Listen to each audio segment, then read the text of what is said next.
अविश्वास प्रस्ताव किस लिए आया? यहां सोनिया जी बैठी हुई हैं। सोनिया जी का मैं बड़ा सम्मान करता हूं सर। सोनिया जी, मुझे जो लगता है कि उनके पार्टी की उनकी दो मनस्थिति है। वो एक हिंदू सभ्यता संस्कृति में बिलीव कर रही हैं, इसीलिए अलौकिका पंडिता की तरह जो पूरा किताब में लिखा हुआ है कि क्या क्या करना चाहिए एक भारतीय नारी को, उसका पूरा का पूरा पिक्चर सोनिया जी देती है।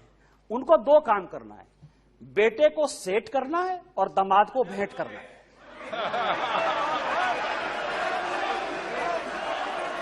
अरे जिसका नेम ले रहा है वो बोले ना, जिसका नेम ले रहा है वो बोले, ये लोग क्यों बोल रहे हैं?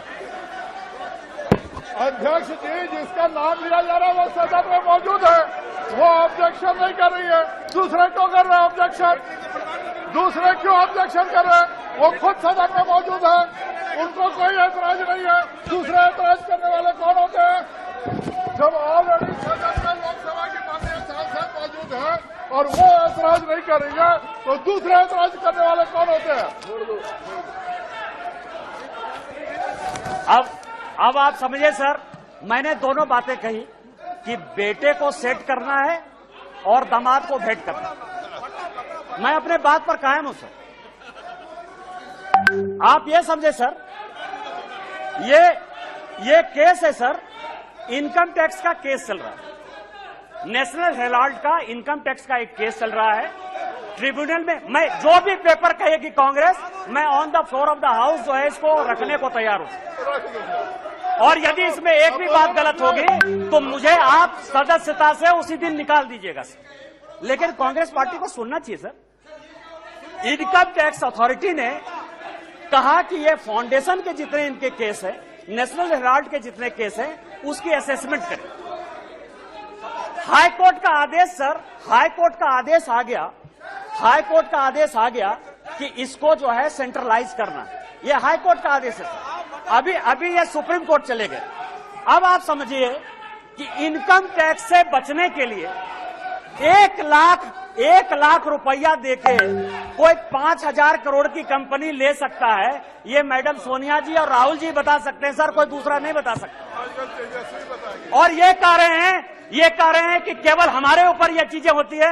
यहां जीएम सिद्धेश्वर बैठे हुए सर, हमारे पार्टी के सांसद हैं जीएम सिद्धेश्वर। अब भी 80 करोड़ रुपया उन्होंने इनकम टैक्स में भरा है सर। यदि मोदी जी आपको चोर कहने की बात करते हैं तो अपने पार्टी के भी लोग जो दोषी हैं उनको भी 80 करोड़ रुपया दिया। मैं ऑन रिकॉर्ड कर रहा हूं सर, जीएम सिद्धेश्वर को 80 करोड़ देना पड़ा। बीजेपी के 4 बार के सांसद हैं और आप इनकम टैक्स के लिए बचाव करने के लिए सुप्रीम कोर्ट जाने की बात करते हो। ईडी की रेड होती है सर। और मैं आपको बताऊं कि एक भाग गया है, भंडारी है, मैं उसका पूरा नाम नहीं लूंगा क्योंकि भंडारी कोई भी हो सकता है सर। किसी भी दिन वो यूके से लौट कर आ जाएगा। मैंने इसी हाउस में कहा था कि किसी आदमी का जो है, दामाद जी का जो है मकान है लंदन में, ये कोर्ट का ऑर्डर है सर। एक आदमी जो भागा उसका नाम है सीसी थम्पी। कोर्ट के आदेश के बाद उसका बेल हुआ। इस कोर्ट का ऑर्डर है सर। उस कोर्ट के ऑर्डर में सीसी थम्पी ने ये एक्सेप्ट किया कि उसने जो दामाद जी हैं, दामाद जी के नाम पर, कौन दामाद? कोई भी दामाद हो सकता है। इनको दामाद जी से क्या प्रॉब्लम है सर? मेरा भी दामाद हो सकता है। 12 ब्रांसन स्क्वायर थम्पी ने, जिसको थम्पी ने, कोर्ट ने आदेश दिया कि जब जरूरत होगी तुम आ जाना। आप समझिए कि वो भाग गया। उसने कहा कि 12 ब्रांसन स्क्वायर जो है हमारा है।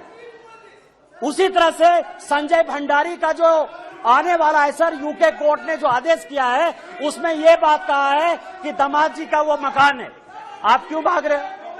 तो जो मैंने आपको कहा कि ये जो अविश्वास प्रस्ताव है सर, ये अविश्वास प्रस्ताव का जो मूल मंत्र है कि बेटे को जो है सेट करना है और दामाद को भेंट करना है। कल जो है सर, कल मेरी बात पर जो है बड़ा हंगामा हुआ।